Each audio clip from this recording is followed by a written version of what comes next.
नमस्कार, मैं हूं कुमार गजेंद्र। जनपद ऑन द स्पॉट में आपका स्वागत है। हमारे एक दूसरे social media platform podcast with Kumar Gajendra में भी आपका स्वागत है, जहां आप हमें सुन सकते हैं। दिल्ली के अंदर आम आदमी पार्टी हार कर बाहर हो चुकी है।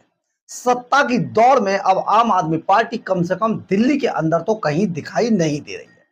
केजरीवाल, मनीष सिसोदिया, सत्येंद्र जैन, यानी कि ये तीनों ही ऐसे नेता जो दिल्ली के खजाने को लूटकर भागे थे और इनकी पूरी राजनीति झूठ और फरेब पर निर्भर थी, दिल्ली से भागकर पंजाब में अपना मुंह छिपा रहे हैं। लेकिन दिल्ली में किए गए इनके पाप इनका पीछा नहीं छोड़ रहे हैं।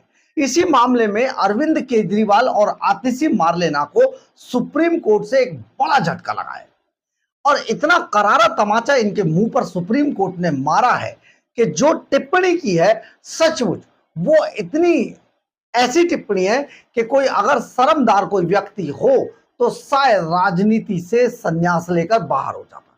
लेकिन खैर, ये अरविंद केजरीवाल है, शर्म इन्हें आती ही नहीं है। शर्म क्या चीज होती है ये इन्हें पता नहीं है। परंतु ये पूरा मामला कैसे हुआ, क्या हुआ, ये सारा डिपेंड करता है इस पर कि अरविंद केजरीवाल एंड कंपनी की पूरी राजनीति झूठ और फरेब पर डिपेंड थी। झूठ और फरेब के अलावा पूरी राजनीति का एक सबसे बड़ा पहलू यह था कि आप किसी पर पत्थर उछालो और भाग जाओ, यानी कि हमला बोल दो, रिएक्शन जो होता रहेगा उसको आराम से बैठकर कहीं देखो और बाद में भाग जाओ। लेकिन ये अब अरविंद केजरीवाल एंड कंपनी को बहुत महंगा पड़ रहा है लगातार।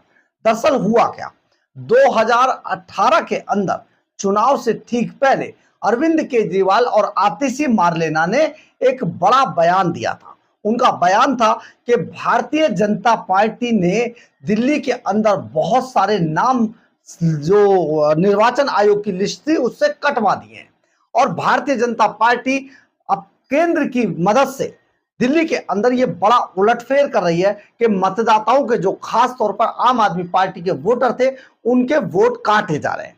इसी बात को लेकर भारतीय जनता पार्टी के दिल्ली इकाई के एक बीजेपी के बड़े नेता राजीव बब्बर ने इस पूरे मामले पर अरविंद केजरीवाल और आतिशी मार्लेना के खिलाफ कोर्ट में एक याचिका दायर की थी और उन्होंने कहा था ये एक बड़ा मानहानि का मामला है क्योंकि इन नेताओं ने झूठ बोला है और इनको कोर्ट में बुलाया जाए और इनसे इस बात में साबित कराया जाए, नहीं तो इन्होंने भारतीय जनता पार्टी की और जो दूसरे नेता हैं उनकी मानहानि की है। इस बात को लेकर निचली अदालत ने अरविंद केजरीवाल और आतिशी मार्लेना के खिलाफ एक सम्मन जारी किया था।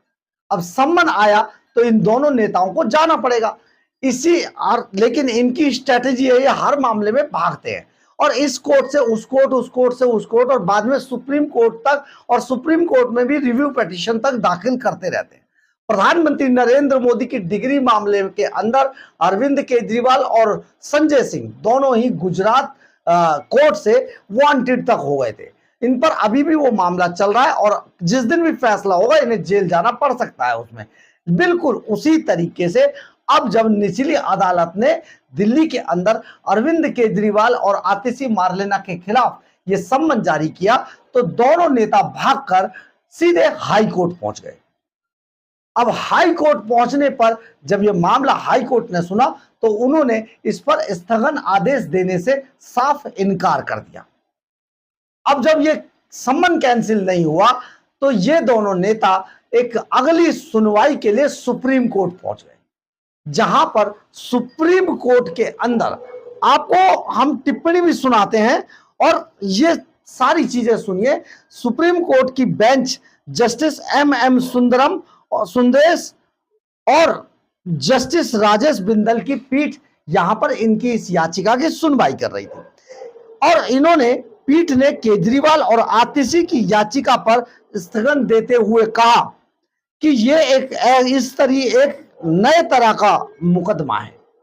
उन्होंने कहा, जब ये पीठ में इन्होंने लगाया तो उन्होंने मना कर दिया और उन्होंने ये जब अपना डिसीजन लिखा उसमें लिखा कि ये जो मामला है ये एक नए तरीके का मामला है, मुकदमा है और किसी और जगह इसका हिसाब चुकता करना चाहिए, यानी कि आप किसी और जगह पर इसका हिसाब चुकता करें, कोर्ट का समय जाया ना करें।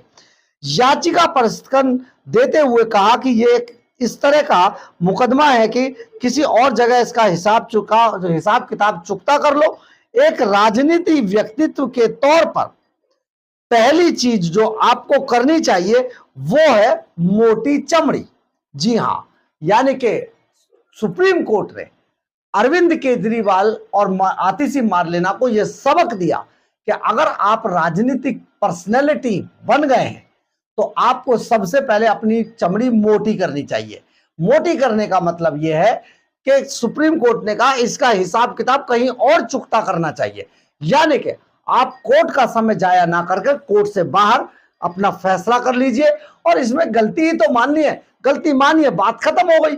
तो आप कोर्ट का क्यों समय बर्बाद करें? आप इसे दिल से मत लगाइए, मोटी चमड़ी कर लीजिए, क्योंकि ऐसी गालियां, इस तरीके की चीजें तो जब आप राजनीतिक पर्सनैलिटी बन जाते हैं तो आपको ये सहनी पड़ती है, सुननी पड़ती है। जब आप दूसरों के बारे में अनर्गल बातें बोलते हैं तो जब आप पर आए और आप उसे साबित ना कर पाए तो आप माफी मांग लीजिए। सीधा सा कोर्ट ने इन दोनों को सलाह देते हुए इस पूरे मामले को रद्द कर दिया है और उन्होंने कहा है कि आपको निचली अदालत में ही जाना पड़ेगा और हम इसको सुनवाई नहीं कर सकते। अब अरविंद केजरीवाल और आतिशी मार्लेना के सामने एक नए तरीके की समस्या खड़ी हो गई है। आप सोचिए किस तरीके से कोर्ट को, बेंच को इतनी सख्त टिप्पणी करनी पड़ती है, लेकिन ये अरविंद केजरीवाल और आतिशी मार्लेना है, इनको कोई बात नहीं है। ये फिर किसी कोर्ट में जाएंगे, फिर किसी का दरवाजा खटखटाएंगे, रिव्यू पिटीशन दाखिल करेंगे। दिल्ली का पूरा खजाना इन्होंने अपनी कोर्ट कचहरियों के चक्कर लगा लगा कर और राजनेता से लेकर अधिकारी वर्ग तक से लड़ाई करके ही गुजारा है। दिल्ली के अंदर 10 सालों के भीतर इन्होंने सिर्फ और सिर्फ किया तो दिल्ली के खजाने को लूटने का काम किया, बाकी दिल्ली को तो उजाड़ ही दिया था। आज भारतीय जनता पार्टी की सरकार दिल्ली में इतने कंस्ट्रक्शन, इतने काम कर रही है जिसका जवाब नहीं है। लेकिन एक फ्लॉप सरकार, एक फ्लॉप नेता अब पंजाब में अपनी नई पारी के लिए नए तरीके के लोगों को ढूंढकर नई तरीके का झूठ फैलाकर राजनीति की नैया पर पार लगना चाह रहे हैं। लेकिन ऐसा होने वाला नहीं है, क्योंकि कोर्ट कचहरियां भी अब समझ गई हैं, अदालतें भी समझ गई हैं कि झूठ और फरेब पर राजनीति करने वाले लोग किसी के खिलाफ कभी भी कुछ भी बोल देते हैं। इनके बारे में ज्यादा गंभीरता से विचार नहीं करना चाहिए।